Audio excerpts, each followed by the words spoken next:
Hello everyone. इस lecture में हम लोग बात करेंगे फिस्कल डेफिसिट के बारे में। सबसे पहले मीनिंग जानते हैं। अच्छा, जितने भी डेफिसिट आते हैं, वैसे यहाँ पर दोस्तों आपको नाम दे रखा है फिस्कल, लेकिन मुझे आप लोग एक बात बताइए कि जितने भी ये डेफिसिट हैं, ठीक है, ये किसकी वजह से क्रिएट होते हैं? ये किसकी पहचान है, सरकार की कि आरबीआई की? सरकार की। अब अगर बात प्रॉपर तरीके से हिंट की फॉर्म में हमें मिल ही रही है, फिस्कल वर्ड हमेशा किसके साथ एसोसिएटेड होता है? आरबीआई के साथ या गवर्नमेंट के साथ? गवर्नमेंट के साथ। यानी कि यहां पर ये जो भट्टा बिठाया है ना, इस वर्ड का डेफिसिट वर्ड जो दिख रहा है सरकार ने, यानी कि कुछ ना कुछ भट्टा बिठाया है देश का, पक्का घाटा कर बैठी है सरकार। तो ये और वर्ड आगे आगे फिस्कल, यानी कि ये पूरा का पूरा जो घाटा है ना, ये सरकार की वजह से है। सरकार ने कुछ ना कुछ पक्का बहुत भयंकर लेवल पे ऊंच नीच कर डाली है, जिसकी वजह से घाटा हो रहा है इकोनॉमी को। ये है फिस्कल डेफिसिट। क्या है देखते हैं। फिस्कल डेफिसिट को ऐसे डिफाइन करा जाता है, पहले समझ के देखना। पहले इसको ना, पता नहीं इकोनॉमिस्ट अंड शंड पता नहीं डेफिनेशन पहले बनाते हैं, फिर बाद में अपनी औकात पर उतर आएंगे इस डेफिनेशन के अंदर। ठीक है।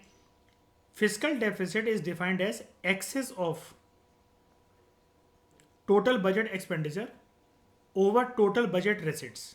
ये तो चलो ठीक सेम है, ये तो फिर हमें ऐसा दिख रहा है, रेवेन्यू डेफिसिट की तरह ही दिख रहा है। हालांकि उधर सिर्फ रेवेन्यू कंपोनेंट था, लेकिन ये क्या दिखा रहा है आपको?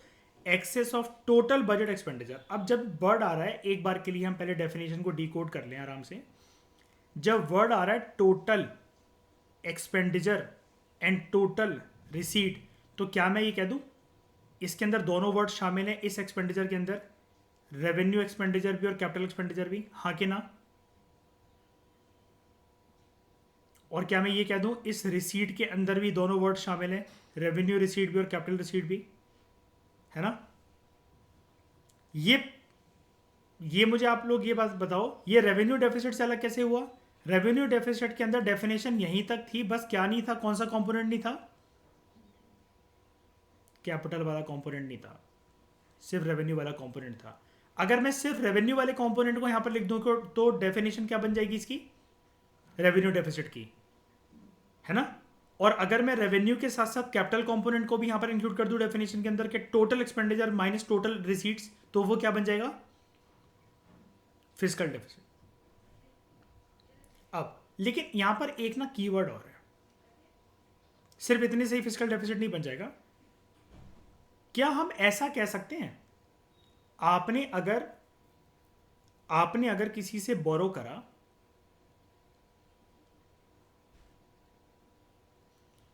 हम अगर सारे फैक्टर्स को एक बार के लिए अगर शांत कर दे, कांस्टेंट रख लें और एक चीज पे फोकस करें, अगर आपने किसी से बोरो करा है और आपके बैंक अकाउंट में पैसे आए हैं, तो क्या मैं ये कह सकता हूं कि आपका बैंक अकाउंट बढ़ा हुआ ही दिखेगा मेरे को?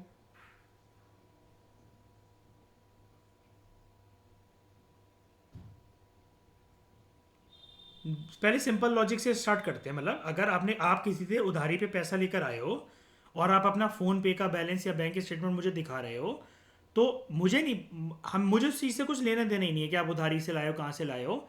लेकिन क्या आपका बैंक बैलेंस मुझे बढ़ा हुआ दिखेगा? दिखेगा। क्या मैं इस चीज़ को ये बोल सकता हूँ इकोनॉमी टर्म्स में, सरकार की टर्म्स में, कि ये आपकी रिसीट है, आपका रेवेन्यू है ना? भले ही बोरिंग से आया है, चोरी से आया है, मक्कारी से आया है, फ्रॉडपन से आया है, शाइनी वाले रास्ते से आया है, नहीं शाइनी बांग्लादेश वाले रास्ते से, लेकिन रेवेन्यू तो रेवेन्यू है ना, आया तो ना। ठीक है। लेकिन अब थोड़ा सा ना प्रैक्टिकल एस्पेक्ट को देखते हैं। इकोनॉमी के अंदर जो बोरोइंग है, उससे दिख तो रहा है कि इंडिया एज अ इकोनॉमी के पास पैसा आ गया है, लेकिन कभी भी बोरोड अमाउंट मन के अंदर टोटल सेटिस्फेक्शन आपको देता है क्या? आपने 10 लोगों से उधारी करके 1 लाख रुपए जोड़ लिए, शांति की नींद आएगी आपको? नहीं ना। क्यों? उधारी है। और बोरो में बोरोड वर्ड जो होता है देश में, चलो दोस्त और रिश्तेदार या घर के मेंबर से बोरो करना, तो उसको लोन नहीं कहेंगे, लेकिन यहां पर प्रॉपर एक सबसे तगड़ा वर्ड है जिससे वर्ल्ड का हर एक इंसान चिढ़ता है, लोन। क्योंकि लोन में साला दिक्कत ये है कि जितना लिया था वो तो देना ही पड़ेगा, ब्याज के साथ साथ वापस करना पड़ेगा। यानी कि अगर 1 लाख लिए हैं ना और वो लोन है, अगर उसकी डेफिनेशन उस 1 लाख की, तो वो 1 लाख से ज़्यादा ही वापस चला जाएगा, भले ही टुकड़ों में जा रहा है लेकिन जेब से तो ज़्यादा गया। अब यहां पर क्या देखा जाता है फिस्कल डेफिसिट में, जो टोटल बजट एक्सपेंडिचर है सरकार का, उसमें से टोटल रेवेन्यू को माइनस कर दो, बस आपको बोरोइंग को एक्सक्लूड कर देना है during a fiscal year, excluding boring.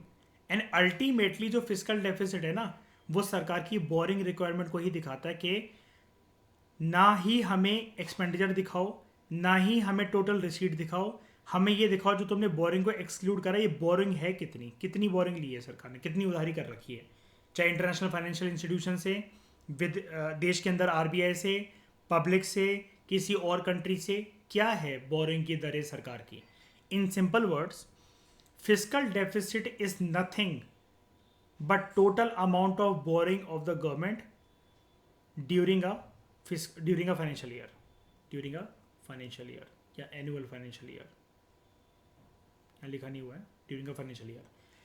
Large deficit means a large amount of borrowing. Agree? जितना जितना बड़ा घाटा उतनी बड़ी बोरिंग करेगी सरकार, है ना। तो फिस्कल डेफिसिट ये दिखाता है, ये एक प्रकार का मेजर होता है, क्या, ध्यान से सुनना, कितना, how much the government needs to borrow, कितना सरकार को बोरो करना पड़ेगा मार्केट से।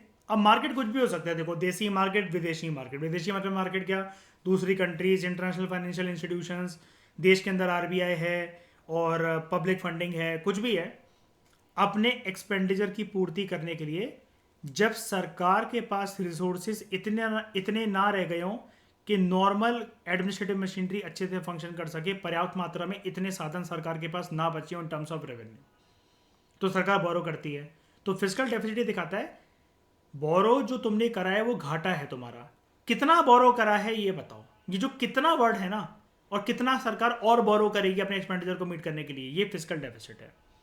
Total expenditure minus total receipts excluding borrowing, ultimately fiscal deficit is equal to borrowing only. वही मैंने बोला ना, इकोनॉमी से अनडिसेंट कुछ भी मतलब बनाकर बोरिंग वर्ड ही सिंपल सा बता देते।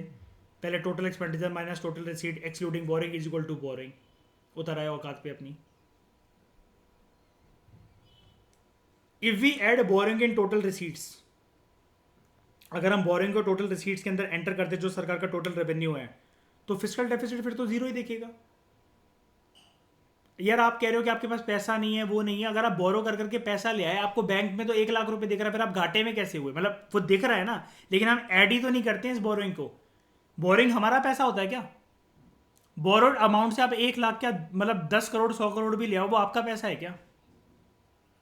ये बड़ी बड़ी जो कंपनीज हैं, अगर मान लो शाइनी, अंबानी और अदानी, आज मान लो कि 2 मार्च को शाम तक सारा का सारा शेयर होल्डर अपने शेयर्स विड्रॉ कर ले यहां से, इनकी शाम तक हालत क्या होगी 6-7 बजे तक?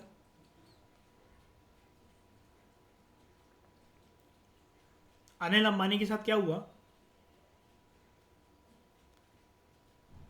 ये सारा का सारा जो इनकी कंपनीज है, सब कुछ है, ये शेयर होल्डर के भरोसे ही तो चलती है अर्पित, है कि नहीं? तो बेसिकली फिस्कल डेफिसिट जो है, it gives boring requirements of the government, ये दिखाता है बोरिंग रिक्वायरमेंट्स क्या है सरकार की। और ये वाली बात पे कंफ्यूज मत हो ना, जो हम ऊपर पढ़ चुके हैं, ठीक है, कितना सरकार को बोरो करने की जरूरत है, ठीक है। अब बोरिंग का मतलब सिर्फ ये नहीं होता, राइटर आपको क्लियर कर रहा है, borrowing includes not only the accumulated debt यानी कि amount of loan, but also उस कर्जे के ऊपर जो ब्याज देना पड़ेगा वो भी, which means large burden of interest payment, ब्याज का बर्डन एडिशनली उठाना पड़ता है फिस्कल डेफिसिट को मीट करने के लिए, along with repayment of loan in future, principal amount along with interest. Safe limit जो होती है फिस्कल डेफिसिट की, वो होती है 3 से 5% ऑफ जीडीपी। एक डेवलपिंग इकोनॉमी के लिए इतनी ही होती है, इसके रेंज में रहना चाहिए। अगर ये रेंज टूटी, नीचे की तरफ चली जाए तो अच्छी बात है, 3 से नीचे हो जाए ठीक है, बहुत अच्छी बात है वो तो, 5 से ऊपर अगर हो जाए तो खतरे की घंटी। एग्रीड? तो fiscal deficit is equal to total expenditure, दोनों तरह के expenditure, revenue expenditure, capital expenditure, minus total receipts other than the borrowing, चाहे रेवेन्यू रिसीट हो चाहे कैपिटल रिसीट हो, ultimately it shows borrowing. Fiscal deficit borrowing के equally होता है, बता चुका है राइटर में 100 बार। फिजिकल डेफिसिट एक एस्टिमेशन होता है कि सरकार को बोरो कितना करना पड़ रहा है, कितना करना पड़ेगा, और ये सरकार की बोरिंग रिक्वायरमेंट को बताता है। अब ये एक क्वेश्चन आ सकता है आपको प्रीलिम्स की स्टेटमेंट की फॉर्म में, या इंटरव्यू में आपसे पूछा जा सकता है। शाइनी, जैसे आप इकोनॉमिक्स फील्ड से हो तो ये ऐसी चीज़ पूछी जा सकती है कि शाइनी डे आप मुझे ये बताइए, इंटरव्यूअर पूछ सकता है कि can there be a fiscal deficit without a revenue deficit, यानी कि ये जो घाटा हो रहा है जिसमें मतलब जो बोरिंग रिक्वायरमेंट है सरकार की, अगर रेवेन्यू डेफिसिट ना भी हो, यानी कि revenue expenditure minus revenue receipt जो है उसकी सिचुएशन नहीं भी हो, जो हमने पहला घाटा पढ़ा था रेवेन्यू डेफिसिट, क्या इसके बिना फिजिकल डेफिसिट पॉसिबल है? जी हाँ पॉसिबल है, बिल्कुल पॉसिबल है। कैसे? दो आर्ग्यूमेंट्स है इसके लिए। अब रेवेन्यू डेफिसिट में सिर्फ कौन सा कंपोनेंट होता है बताओ? क्या वो पूरी पिक्चर देता है? नहीं, शॉर्ट टर्म की पिक्चर ही तो देता है। कैपिटल पिक्चर इंपॉर्टेंट होती है कि नहीं होती बताओ? कैपिटल एक्सपेंडिचर और कैपिटल रेवेन्यू इंपॉर्टेंट होते हैं शाइनी इकोनॉमी में कंसिडरेशन करने के लिए? बिल्कुल होते हैं। जब रेवेन्यू बजट जो है वो बैलेंस्ड हो बट कैपिटल बजट डेफिसिट दिखा रहा हो, तो यस फिजिकल डेफिसिट हो सकता है। रेवेन्यू बजट बैलेंस्ड है लेकिन कैपिटल वाली जो साइड है वो घाटे के अंदर है, हो सकता है तब। उसके बाद रेवेन्यू बजट सरप्लस में हो बट जो कैपिटल बजट है उसका घाटा ज्यादा हो as compare to the surplus of the revenue budget. दोनों मतलब कुल मिलाकर दोनों आर्ग्यूमेंट में बात यही हो रही है कि घाटा जो है ना वो अगर कैपिटल बजट में ज्यादा चल रहा है और रेवेन्यू बजट भले ही बैलेंस्ड है, ये सरप्लस में भी है लेकिन कैपिटल बजट और सरप्लस से ऊपर है घाटे की टर्म्स में, और बैलेंस्ड है अगर रेवेन्यू बजट लेकिन फिर भी कैपिटल बजट जो है वो डेफिसिट शो कर रहा है, तो दोनों केसेस के अंदर अगर कैपिटल बजट का जो वजन है इन टर्म्स ऑफ घाटा अगर वो ज़्यादा है तो यस फिजिकल डेफिसिट शो होगा विदाउट रेवेन्यू डेफिसिट। अगर रेवेन्यू डेफिसिट अगर नहीं भी है तो चाहे फिर ये बैलेंस्ड हो चाहे फिर ये सरप्लस में हो। क्यों? क्योंकि कैपिटल एंगल तो है ही नहीं ना इसका। और फिजिकल डेफिसिट में क्या कंसिडरेशन में हम लोग लेते हैं, देखो रेवेन्यू साइड भी कैपिटल साइड भी, रेवेन्यू साइड भी कैपिटल साइड भी। इनमें से नैरो कौन सा होता है शाइनी? नैरो किसको कहोगे? नैरो डेफिसिट क्या वाला अगर हमें देखना है, अगर पहचान बनानी है तो फिजिकल के रेवेन्यू। नैरो पिक्चर कौन सी दिखाता है? मतलब रेवेन्यू है ना। और सही पिक्चर कौन सी दिखाता है बिल्कुल के गंभीर तरीके से कि हाँ देश की एक्चुअली हालत है क्या घाटे की टर्म्स में? Physical deficit. फिर से बोल रहा है वो आपको, physical deficit shows the boring requirement of the government during the budget year. Greater physical deficit ये इंप्लाई करता है कि सरकार को और ज़्यादा बोरिंग करनी पड़ेगी। जो इंपॉर्टेंस होती है गवर्नमेंट बजट की, it lies in the fact that government through is physical policy, यानी कि अपने एक्सपेंडिचर के में और टैक्सेस के अंदर चेंजेस करके वो इकोनॉमी को स्टेबलाइज कर सकती है, ठीक है। लेकिन इससे पहले हमें ये जानना पड़ेगा कि इसकी इम्प्लीकेशंस क्या है फिजिकल डेफिसिट की। एक तो इससे डेट ट्रैप की सिचुएशन बन सकती है, कंट्री डेट ट्रैप फेस कर सकती है सरकार अगर ऐसे ही बोरो करती रही तो। और ये एक विशियस साइकिल बन जाएगी जब सरकार को और ज़्यादा लोन लेने पड़ेंगे अपने पुराने लोन को चुकता करने के लिए। कैसे? फिजिकल डेफिसिट फाइनेंस ही होती है, फाइनेंस होता ही है बोरिंग से।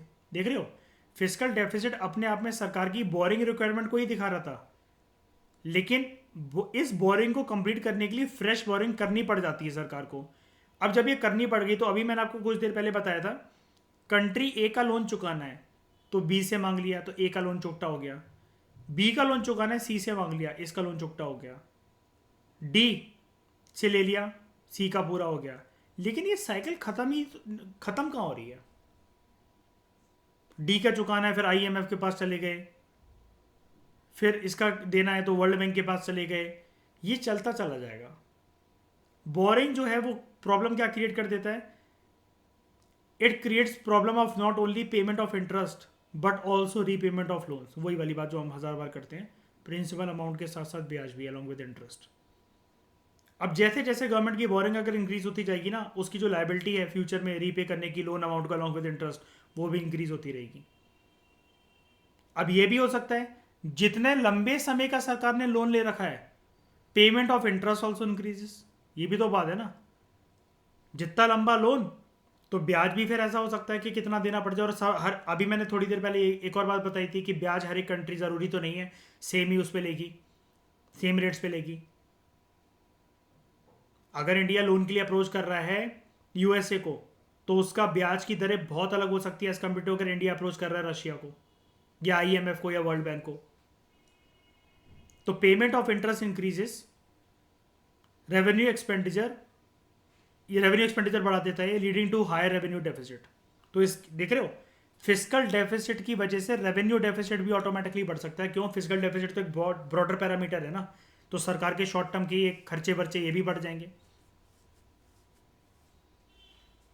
और जब ब्याज की दरें बढ़ेंगी सरकार की, जब इसका मनरेगा के 3-4 लोन चल रहे हैं और सबके ब्याज देने हैं, तो सरकार फिर क्या अपनाएगी? रेवेन्यू को इंक्रीज करने के हथकंडे। कैसे? Through increase in taxes. वो लॉन्ग टर्म के लिए सस्टेनेबल है नहीं, अगेन रेवेन्यू डेफिसिट बढ़ेगा। तो मैं आपको ये बताना ये चाह रहा हूँ कि क्या रेवेन्यू डेफिसिट की वजह से फिस्कल डेफिसिट आ सकता है?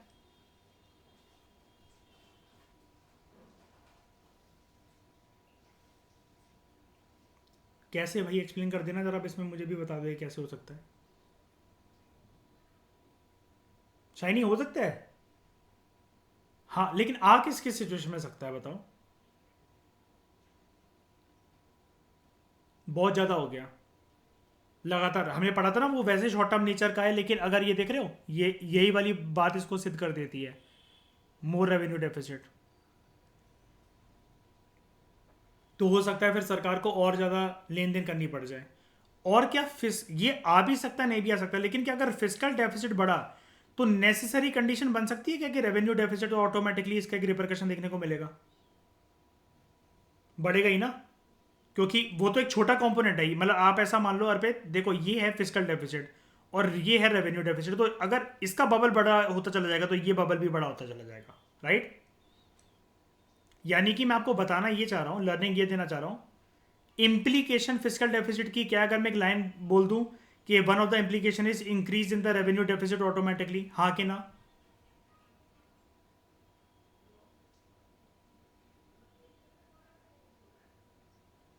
हाँ, इम्प्लीकेशन कि अगर फिजिकल डेफिसिट बहुत ज़्यादा बढ़ जाए तो नेसेसरी इम्प्लीकेशन है कि रेवेन्यू डेफिसिट बढ़ेगा ही बढ़ेगा। यस, याद रखना है इसको, ठीक है अंकिता, सब लोग याद रखना है इसको, इंपॉर्टेंट है। क्योंकि ये देखो, डायरेक्ट तरीके से ना आपको ज़रूरी नहीं है हर कुछ मिल ही जाए किताबों के अंदर के लिखा ही लिखा हो वो तभी आप नोट बनाओगे। देख रहे हो ना, payment of interest increases revenue expenditure leading to higher revenue deficit, ये भी बढ़ जाएगा। पढ़ क्या रहे हैं हम? फिजिकल डेफिसिट पढ़ रहे हैं, लेकिन वो क्या कह रहा है कि रेवेन्यू डेफिसिट भी बढ़ जाएगा।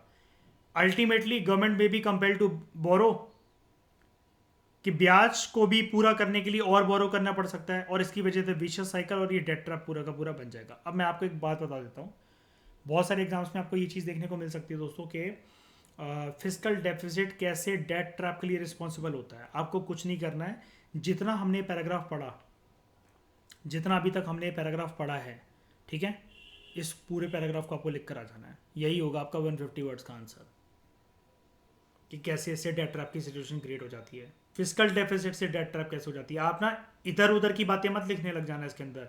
डेट ट्रैप के ऐसे बहुत सारे सिचुएशंस होते हैं इकोनॉमी के पास, वर्ल्ड में रिसेशन चल रहा हो, पूरे के पूरे जो कॉन्टिनेंट है, एशियन इकोनॉमीज पूरी सफ़र कर रही है और ट्रेड एस्पेक्ट सफ़र कर रहे हैं, बहुत कुछ होता है। लेकिन अगर वो आपको सिर्फ फिजिकल डेफिसिट बोल रहा है ना, तो आपको इस पैराग्राफ के अलावा किसी और सोर्स को नहीं देखना है। फिजिकल डेफिसिट कैसे डेट ट्रैप में डेट ट्रैप के लिए रिस्पॉन्सिबल होता है, कैसे बन सकता है, ये उसका रिपरकशन निकल सकता है, ये इम्प्लीकेशन कैसे आ सकती है। सिर्फ डेट ट्रैप के ऊपर अगर वो क्वेश्चन बनाए ना, 150 वर्ड्स का आंसर आपका ये आपके सामने है। और इकोनॉमी का जीएस पेपर 3 के अंदर जो क्वेश्चन हैं वो बहुत बेसिक लेवल पर उतर आए हैं, बहुत बेसिक लेवल पर उतर आए हैं। पिछले 4 साल के पेपर उठाकर देख लो, हायर लेवल की कोई एनालिसिस है ही नहीं उसके अंदर, वो बहुत बच्चों वाले पे उतर आए हैं। Wasteful expenditure, higher fiscal deficit generally leads to कि सरकार बेफिजूल की फिर खर्ची कर सकती है, ये हो सकता है इससे।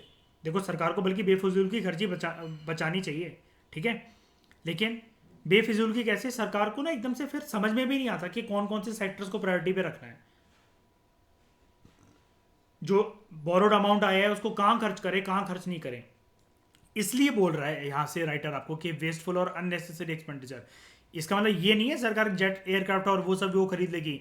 सरकार को जब बोरोड अमाउंट आता है ना तो समझ में नहीं आता। फिजिकल डेफिसिट के टाइम पे जैसे घाटा बढ़ रखा, बोरोड अमाउंट आया, देश में क्या क्या चलाना है, किन किन योजनाओं पे ज़्यादा पैसा खर्च करना है, किन किन सेक्टर्स को प्रायोरिटी पे रखना है, वो समझ में नहीं आ पाता सरकार को। जिसकी वजह से अगर ऐसा हो गया कि जिन सेक्टर्स के अंदर बहुत बड़ा बबल था वो सेक्टर ब्लास्ट होने को तैयार है, और इंपॉर्टेंट पैसा, इंपॉर्टेंट रिसोर्सेज अगर सरकार ने वहाँ नहीं लगाए और अनशंड सेक्टर्स में लगा दिए, अनशंड स्कीम्स में लगा दिए, तो इन्फ्लेशनरी प्रेशर हो जाएगा इसे इकोनॉमी में, और इकोनॉमिक बबल बन सकता है बहुत बड़ा। It leads to inflationary pressure, वही वाली बात है। अब गवर्नमेंट क्या करती है ऐसे केस में, सबसे पहले रिजॉर्ट करती है कि आरबीआई के पास। बाहर से ज़्यादा लोन मांगने से अच्छा है कि अपने देश में आओ। देश में आओ तो एपेक्स बैंक दिखता है सबसे पहले सरकार को, आरबीआई, ठीक है, विच मीट्स अ डिमांड। अगर सारे हथकंडे बंद हो गए होते हैं कि आरबीआई अब लोन देने की उस पर तादाद पे नहीं है, फिजिकल डेफिसिट के टाइम पे RBI resorts to deficit financing. And deficit financing की डेफिनेशन होती है printing of more currency notes. It results in the circulation of more money, और जब मनी ज़्यादा घूमेगा तो इन्फ्लेशन तो क्रिएट होगी होगी, ये तो हम जानते ही हैं इन्फ्लेशन वाले चैप्टर से। पार्शियल यूज, वही मैंने आपको बताया, जैसे सरकार को नहीं पता entire amount of physical deficit, जैसे सरकार ने जो भी बोरिंग करी है, अब सारा का सारा पैसा तो हर एक सेक्टर की ग्रोथ और डेवलपमेंट पे हो नहीं सकता कि इकोनॉमी पूरी पूरी डेवलप कर जाए, ठीक है, बिकॉज सरकार उस बोरोड अमाउंट को ज़्यादातर यूज करने लग जाती है फिजिकल डेफिसिट के टाइम पर अपने ब्याज को पूरा करने के लिए, ब्याज को देने के लिए। सिर्फ जो प्राइमरी डेफिसिट होता है, अभी हम पढ़ेंगे इसको आगे, फिजिकल डेफिसिट में से अगर आप ब्याज को हटा दो, सिर्फ वो जितना जो पैसा बचता है वही सिर्फ एक्सपेंडिचर को फाइनेंस करने के लिए काफ़ी होता है। यानी कि यहाँ पे राइटर आपको ये बोल रहा है पूरा का पूरा पैसा आ भी गया ना तो उसका कंप्लीट यूज़ नहीं होता, पार्शियल यूज़ ही हो पाता है, क्योंकि सरकार उस बोरोड अमाउंट से जो प्रीवियस लोन्स होते हैं उस पर ब्याज जो देना होता है उसके लिए सरकार पैसे को यूज़ कर लेती है। अगेन सफ़र क्या करता है इससे, इकोनॉमिक ग्रोथ और डेवलपमेंट, फ्यूचर ग्रोथ इससे रुक जाती है।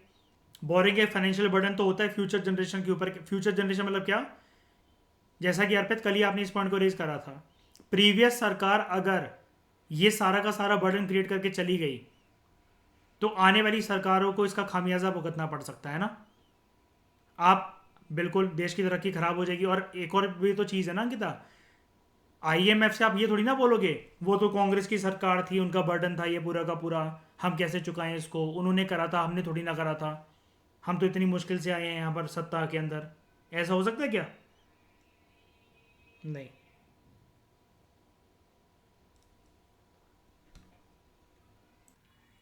तो इससे होता क्या है, जो इकॉनमी की जो ग्रोथ है वो रिटार्ड होती है, और फ्यूचर ग्रोथ एंड डेवलपमेंट जो होती है देश की वो भी सफ़र करती है, क्योंकि जो फिर आने वाले टाइम में जो जनरेशन की यहाँ पर दोस्तों जो बात हो रही है ना, वो सरकारों की बात हो रही है, उनका पूरी की पूरी एनर्जी प्रीवियस सरकार का लोन चुकता करने में निकल जाती है, ठीक है। तो जो करंट ग्रोथ होती है जिस ज़माने में उनकी सरकार बनी होती है वो उस पर फोकस कर ही नहीं पाते। फिर it increases foreign dependence. Government जो होता है कभी कभार फॉरेन कंट्रीज से भी बोरो करती है, क्योंकि फिर एक टाइम के बाद ना आरबीआई के रास्ते दरवाजे सब बंद हो गए होते हैं। जो देश में बोरिंग हो सकती है पब्लिक फंडिंग वगैरह से, वो सारे रास्ते काम नहीं होते, मतलब उतना पर्याप्त मात्रा में हो ही नहीं पाता पैसा जुगाड़, ठीक है। अब सरकार को जाना पड़ता है फॉरेन कंट्रीज़ की तरफ। अब इससे क्या होता है कि हमारी एक डिपेंडेंस क्रिएट हो जाती है, और जब कोई आपकी मदद कर रहा है पैसों की टर्म्स में, भले वो लोन दे रहा है, लेकिन फिर क्या होता है कि उनकी ना इकोनॉमिक और पॉलिटिकल इंटरफेरेंस बढ़ जाती है फॉरेन गवर्नमेंट की आपके देश में। इसका एक एग्जांपल मैं रियलिस्टिक दे देता हूँ बिल्कुल। 1991 के जो लोन था, इंडिया ने जो $7 बिलियन का जो लोन लिया आईएमएफ और वर्ल्ड बैंक से, तो ये लोन सिर्फ पैसों की फॉर्मेट में नहीं आया, कंडीशंस रखी गई कि आपको अपने इकोनॉमी के दरवाजे खोलने पड़ेंगे, एमएनसीज को बुलाना पड़ेगा, कॉरपोरेट वर्ल्ड को इनवाइट करना पड़ेगा, जो यूरोपियन कंट्रीज़ और जो अमेरिकन कंट्रीज़ है वो आपके देश में निवेश कर सके, आप इस पर कोई भी प्रतिबंध नहीं लगाओगे। ये जो एलपीजी रिफॉर्म्स आए थे ना इसी साल, इसके साथ ये कोई सरकार के रिफॉर्म्स अपनी खुशी से नहीं थे, ये मजबूरी थी हमारी। इतने पैसे को लेने के लिए हम पे दबाव बनाया गया था आईएमएफ और वर्ल्ड बैंक के द्वारा, और आईएमएफ और वर्ल्ड बैंक कोई ऐसा नहीं था कि इनके प्रेसिडेंट ने दबाव बना दिया था। इन दोनों संस्थाओं को कंट्रोल करने वाले यूएसए और नॉर्थ अमेरिकन कंट्रीज और यूरोपियन कंट्रीज होती हैं पूरी की पूरी। हम PSIR में जानेंगे, political science international relations option में हम इस बात को जानेंगे। ये खुशी खुशी से इंडिया ने एलपीजी रिफॉर्म्स को इंट्रोड्यूस नहीं करा था। ये जो लिबराइजेशन, प्राइवेटाइजेशन और ग्लोबलाइजेशन, इस चीज़ को जो परमिट करा इंडिया ने, इस पैसे को हमारे लिए इस पैसे को हमारे पास आना बहुत उस टाइम पर आवश्यक था, बहुत ज़्यादा। इस वजह से सरकार को ये कदम ये उठाना पड़ा। अब देखो यही चीज़ को ये जस्टिफाई करता है डिपेंडेंस। फिर वो लोग हमें समझाते थे कि कैसा कैसे आपको फ्रेंचाइजीज देनी है, क्या देनी है, और उसके बाद आप देखो, हालांकि अब जो भी हुआ वो सेटल हो गया मुद्दा या कुछ भी हुआ, लेकिन एक सरकार के डिसीजन के विरुद्ध जाकर तो सरकार को अपनी जो सरकार मर्जी चलाना चाहती थी, लेकिन सिर्फ पैसे अगर किसी से ले लिए तो सरकार कमज़ोर तो पड़ गई ना हमारी आईएमएफ और वर्ल्ड बैंक की शर्तों के सामने, बिल्कुल पड़ गई। और सरकार ने कभी भी इतनी जल्दी कोई डिसीजन कभी लिया नहीं था। हमारे देश में क्या होता है, नौटंकी, लोकसभा राज्यसभा, डिस्कशन, चर्चा, मुद्दे, अखबार, हेडलाइन, तू मैं, इसमें तो सरकार के पास टाइम ही नहीं था सोचने का। फिजिकल डेफिसिट, तो ये वाली लास्ट बात समझ में आ गई ना, इसका रियलिस्टिक एग्जांपल यही है, आप लिख सकते हैं यहाँ पर इस एग्जांपल को, ठीक है। How is fiscal deficit met, कैसे भाई इसकी पूर्ति होती है, कैसे ठीक होता है, इम्प्लीकेशंस तो देख लिए। फिजिकल डेफिसिट ये दिखाता है excess of total expenditure over its total receipts excluding borrowing. Ultimately ये दिखाता है कि सरकार को बोरो कितना करना है अपने फाइनेंस, अपने जो फिजिकल डेफिसिट है उसको फाइनेंस करने के लिए। सेफ लेवल जो होता है फिजिकल डेफिसिट का, वो ऐसा माना जाता है 5% ऑफ जीडीपी तक हो सकता है वो। और इसका बताओ मुझे ज़रा, ये जो मिनिमम लिमिट है मैंने आपको पढ़ाया था 3%, 3 to 5 हो, 5 मतलब मैक्सिमम है, अपर कैप है ये। इससे कम जितना होता है वो तो बहुत अच्छी बात है। तो कैसे हो सकता है फाइनेंस से, कैसे सब कुछ ये ठीक हो सकता है? Borrowing from domestic sources, fiscal deficit can be met by borrowing from domestic sources. Example, public या कमर्शियल बैंक से बोरो करे सरकार, और वैसे तो सेंट्रल बैंक ये पूरी प्रक्रिया कर लेता है। ओपन मार्केट ऑपरेशंस, OMO, जिसके बारे में हमने पढ़ा था, in central bank. It also includes tapping of money deposits in the provident fund and small saving schemes. Public से बोरो अगर सरकार करे तो इसको ना एक बेटर तरीका माना जाता है डेफिसिट से डील करने का, as compare to deficit financing. क्योंकि जब ज़्यादा करेंसी अगर फ्लोट करेगी इकोनॉमी के अंदर तो इससे कौन सा प्रेशर क्रिएट होगा? इन्फ्लेशन का, जो कि मेन कारण बन जाएगा for rising prices. And rising prices को हम लोग कहते हैं इन्फ्लेशन, जो कि किसकी वजह से होता है? Increase in money supply. Okay. Boring from external sources, पहला हथकंडा अगर काम नहीं आ रहा या फिर वो इनफ नहीं हो पा रहा, बोरिंग फ्रॉम डोमेस्टिक सोर्सेज, तो external sources, for instance world bank, IMF और फॉरेन बैंक से या फॉरेन कंट्रीज से बोरो करना। और मैंने आपको 1991 वाली कहानी भी बता दी इसी के साथ, ठीक है। लेकिन ये जो एक्सटर्नल सोर्सेज हम बोरो करते हैं ना, ये अपने साथ एक कीमत लेकर आती है। क्या कीमत? कि आपके देश के अंदर पॉलिटिकल इंटरफेरेंस होगा, आपके देश के अंदर इकोनॉमिक इंटरफेरेंस होगा, आपकी जो डिसीजन मेकिंग एबिलिटी है वो सफ़र करेगी। यानी कि कंट्री का एक सॉवरेन स्टेटस इससे हैम्पर हो जाता है। एक सॉवरेन स्टेटस जो होता है इससे हैम्पर हो जाता है, इंडिपेंडेंटली डिसीजन मेकिंग को कैरी करना, ठीक है। Deficit financing, printing of new currency notes. Physical deficit एक और तरीके से टैकल करा जा सकता है RBI के द्वारा, ठीक है। गवर्नमेंट जो है वो ट्रेजरी बिल इशू करती है, RBI इसको खरीदते हैं in return for cash demand by the government. ये कैश RBI कैसे क्रिएट करता है? अगर उसके पास पड़ा है जितना वो तो चलो ठीक है, लेकिन अगर और चाहिए सरकार को तो न्यू करेंसी नोट्स प्रिंट करके और सरकार को गवर्नमेंट सिक्योरिटीज रखनी पड़ती हैं। ये एक ईजी तरीका तो लगता है फंड को रेज करने का, लेकिन इसके एडवर्स कॉन्सिक्वेंसेज बहुत हैं। मनी सप्लाई इंक्रीज होगी इससे, तो इन्फ्लेशनरी ट्रेंड बढ़ेंगे इकोनॉमी के अंदर, ठीक है। और इससे इसकी वजह से हो सकता है कि डेफिसिट फाइनेंसिंग और करनी पड़ जाए सरकार आरबीआई को। तो डेफिसिट फाइनेंसिंग अगर जो है अगर अवॉइड हो सकती है तो उसको अवॉइड ही करा जाना चाहिए। अगर वो अनअवॉइडेबल है तो वो सेफ लिमिट्स के अंदर ही होनी चाहिए कि जितनी ज़रूरत है उतनी ही कैश प्रिंट करवाओ, क्योंकि मनी अगर सप्लाई बढ़ा तो इन्फ्लेशन बढ़ेगी। फिर डिसइन्वेस्टमेंट, सरकार अपने पीएसयू या पीएसई में मालिकाना जो हक है उसको थोड़े से शेयर्स को बेच दे, या एसेट वगैरह जो है या पूरे का पूरा पीएसयू या पीएसई है उस पूरे को बेच दे प्राइवेट सेक्टर की तरफ, और उससे जो प्रोसीड्स मतलब उससे जो पैसे की जो प्राप्ति आएगी होगी वो फंड को deficit financing sorry physical deficit की फाइनेंसिंग में हेल्प कर सकता है। ठीक है, अब क्या फिजिकल डेफिसिट डेंजरस है? अब ये डिपेंड करता है इसके यूज़ पे। देखो इसका कोई आंसर उसने हाँ या ना में नहीं दिया। फिजिकल डेफिसिट एडवांटेजेस कब हो सकता है? देखो क्वेश्चन ये बन सकता है कि इसके हमेशा हम लोग नेगेटिविटी पे फोकस करे जा रहे हैं, इसके पॉजिटिव एस्पेक्ट क्या है? ये एक अच्छी चीज़ हो सकती है डेवलपिंग इकोनॉमी के लिए अगर उसको नए नए कैपिटल एसेट्स क्रिएट करने हैं, इंफ्रास्ट्रक्चर बेस को अगर अपने स्ट्रॉन्ग करना है, अगर देश को अपनी इन सब चीज़ों से प्रोडक्टिव कैपेसिटी बढ़ानी है और फ्यूचर इनकम इससे इंक्रीज करनी है। फ्यूचर इनकम कैसे? जब ये एसेट वगैरह कैपिटल एसेट वैसे भी मतलब क्या हो गया, लॉन्ग टर्म के इंफ्रास्ट्रक्चर प्रोजेक्ट्स वगैरह, रेलवेज, हाईवेज, एयरपोर्ट्स, ये सब एक्सप्रेसवेज। ठीक है, लेकिन ये एक इकोनॉमी के लिए घातक भी साबित हो सकता है। It can be detrimental for the economy अगर आप इसको यूज कर रहे हो just to cover revenue deficit. तो याद रखना, आज आपको दो चीजें पता लग गई कि इनमें से क्या चीज फिजिकल डेफिसिट के लिए बेनिफिशियल है। अगर आप बोरो कर रहे हो, फिजिकल डेफिसिट आपका चल रहा है, आप बोरो कर रहे हो, आप कैपिटल एसेट्स बनवाओ, लॉन्ग टर्म में वो आपको पैसा देंगे ही देंगे, आपकी रिकवरी के लिए रिस्पॉन्सिबल होंगे ही होंगे।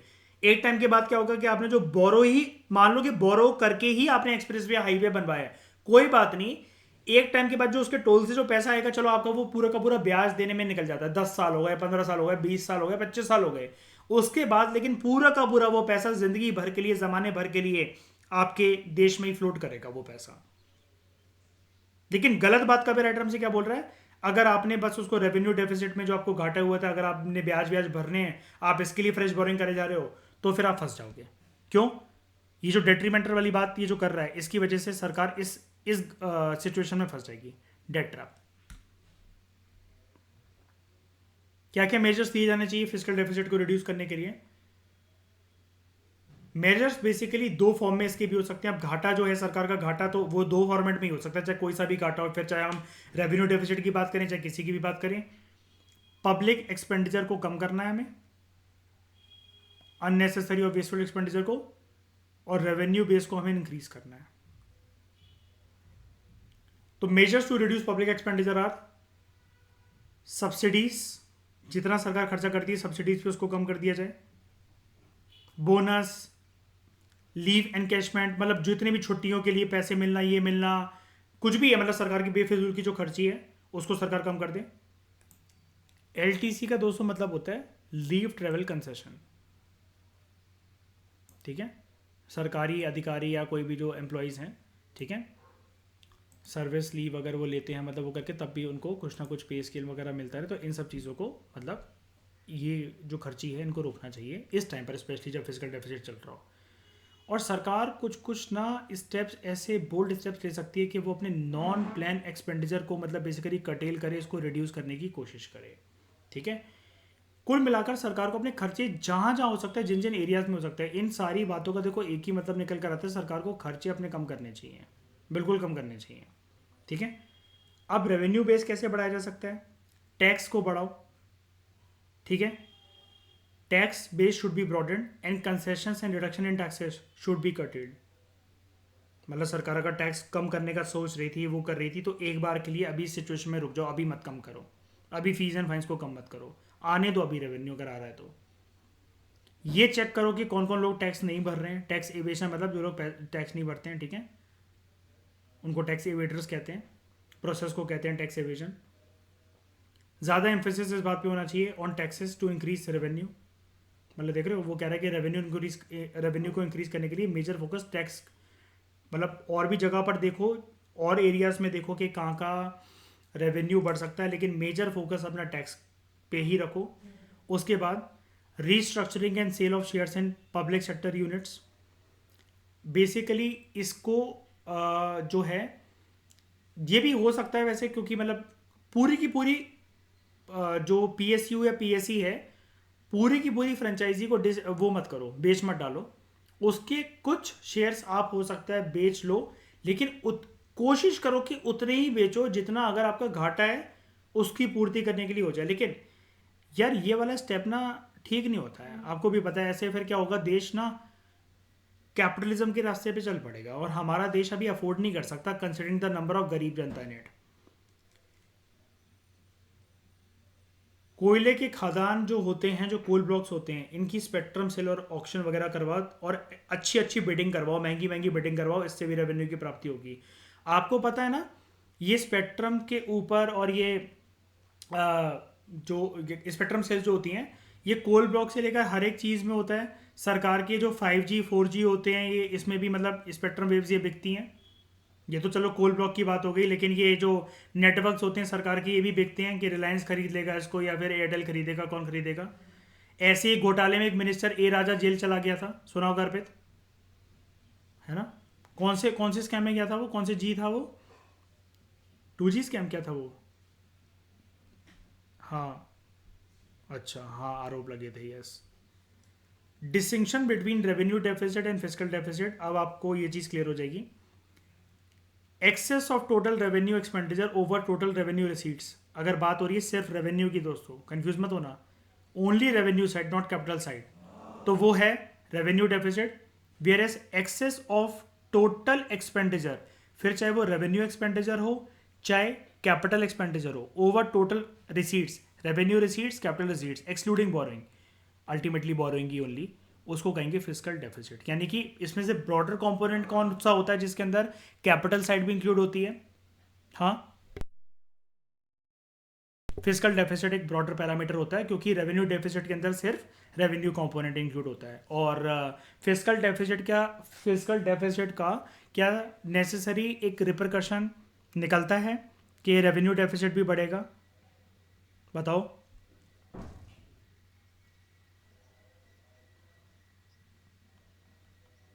नहीं मतलब, अगर बहुत ज़्यादा बढ़ जाए तो मैंने आपको कंडीशन जैसे दी थी, बढ़ सकता है, क्योंकि शायद नहीं, देखो ना, बढ़ेगा यार वो, क्योंकि revenue deficit basically short term का है, तो सरकार को देश भी तो चलाना है, रेगुलर एक्टिविटीज़ भी तो चलानी है।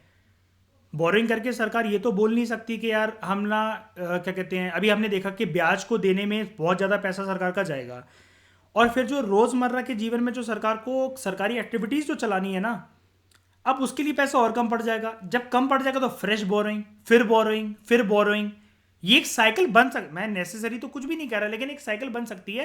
लेकिन रेवेन्यू डेफिसिट की तो पक्का बनी जाएगी, क्यों? फिजिकल के अंदर ब्रॉडर पैरामीटर रेवेन्यू और कैपिटल दोनों है ना।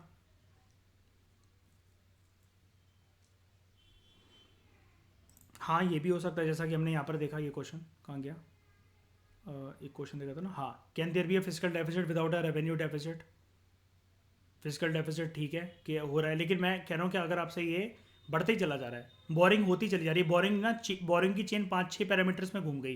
5-6 पैरामीटर्स मतलब इन द सेंस कि 5-5 कंट्री से लोन चल रहा है, उन सबका ब्याज दे रहा है, फिर बढ़ सकता है ना? ये चीज़ याद रखना। थ्योरेटिकली देखो, ये लोग, पता है, मैं बताता हूँ आपको एक चीज़ बताता हूँ। थ्योरेटिकली वैसे यहाँ पर लिखा हुआ है कि can there be a fiscal deficit without a revenue deficit, exam के अंदर भी है, तो अभी हमें यही 2 पॉइंट्स लिखने हैं कि yes, revenue deficit, when revenue deficit is, sorry, revenue budget is balanced, या सरप्लस के अंदर वो हो, लेकिन कैपिटल जो साइड है वो डेफिसिट के अंदर शो हो रही हो, दोनों केसेस के अंदर। लेकिन रियल इकोनॉमी टर्म्स में प्रैक्टिकल एप्लीकेशन जब इकोनॉमी की होती है ना, तो उसमें ये चीज़ बढ़ते हुए दिखेगी दिखेगी, उसको कंट्रोल करना बहुत मुश्किल हो जाता है यार, बहुत मुश्किल हो जाता है, क्योंकि जहाँ सरकार ने एक बार बोरिंग करना स्टार्ट करी ना, फिर वो चेन इतनी आसानी से टूटती नहीं है। अब आप भी जानते हो कि शाइनी के कोई भी सरकार की जो बोरिंग होती है, आप इतना तो मान सकते हो ना कि ऐसा तो इंडिया इंडिया जैसे देश में तो अभी ऐसा हो ही नहीं सकता कि वो चीज़ ना 3-4 साल या 5 साल के अंदर या हाफ डिकेड के अंदर मिटी जाए, प्रॉपर तरीके से सेटल हो जाए। लंबी चलती है सरकार की बोरिंग जनरली, इतनी जल्दी नहीं हो पाता, है कि नहीं?